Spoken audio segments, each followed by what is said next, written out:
This is student problem number 5. Our decomposed fraction will be 1 over x plus 1 plus 3 over x plus 4 over x plus 2.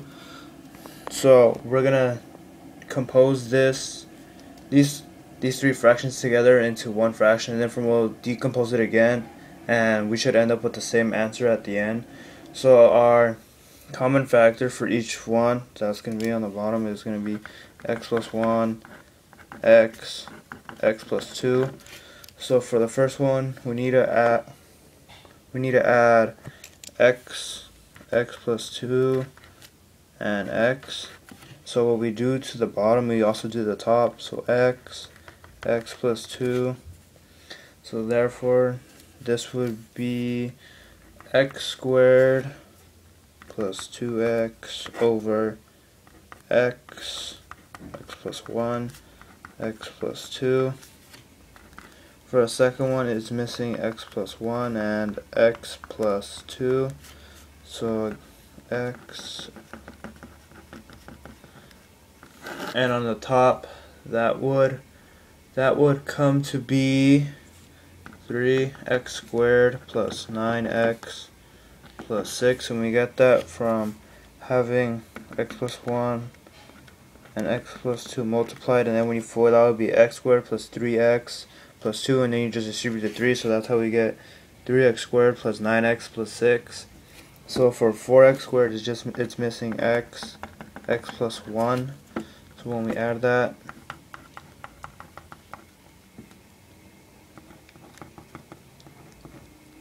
we'd get 4x squared plus 4x.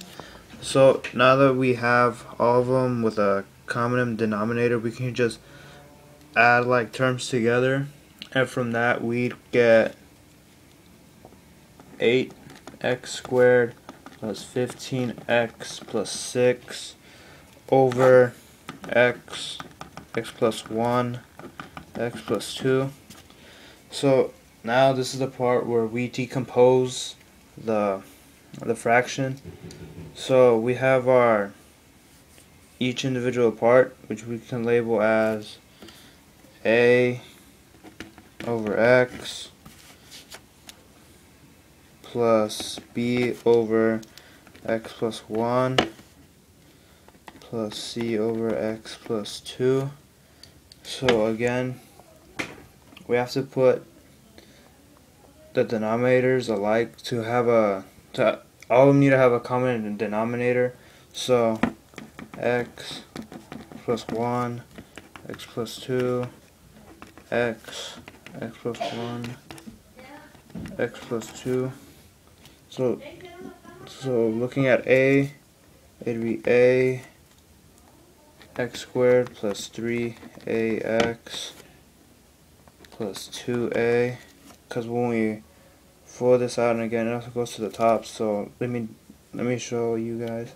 So x plus 1, x plus 2 factors into x squared plus 3x plus 2, and we basically just take the a and put it into each one. So that's how we get this. So for b, x plus 2, so for that, when we multiply all that together, it'd be bx squared plus 2bx. For c, since we're multiplying x squared, x plus 1, so x squared plus x. Take the c, put it into each part, plus cx squared plus cx. So now this is where we put like terms together from the letters. So whatever has an x squared goes together. A plus b plus c.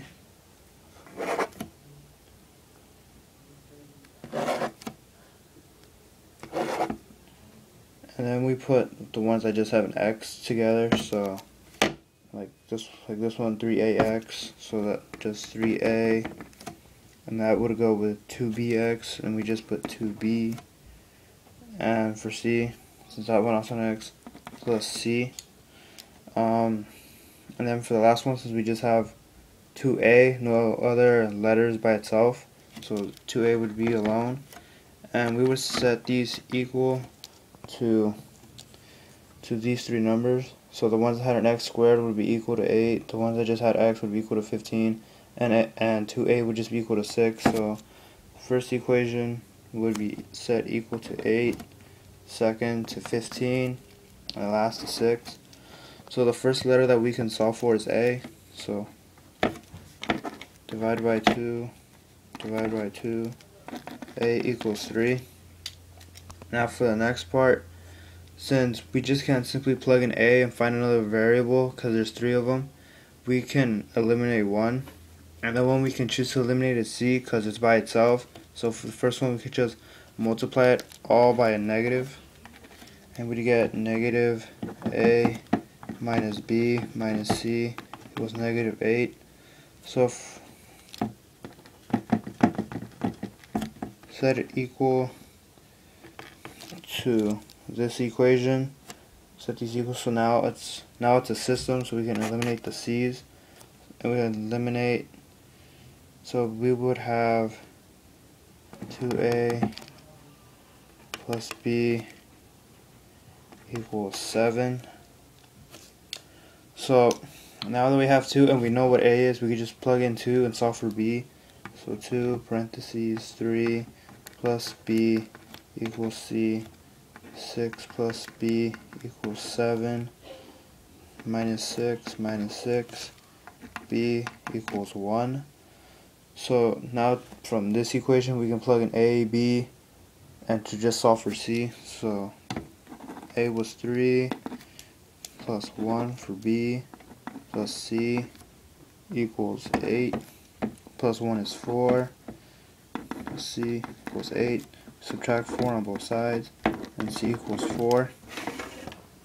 Now we put these numbers back into here, so into these three.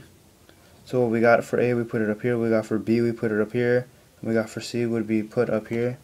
So a would be 3 over x plus b, which was 1, and it was over x plus 1, plus c, which was 4, and that's x plus 2.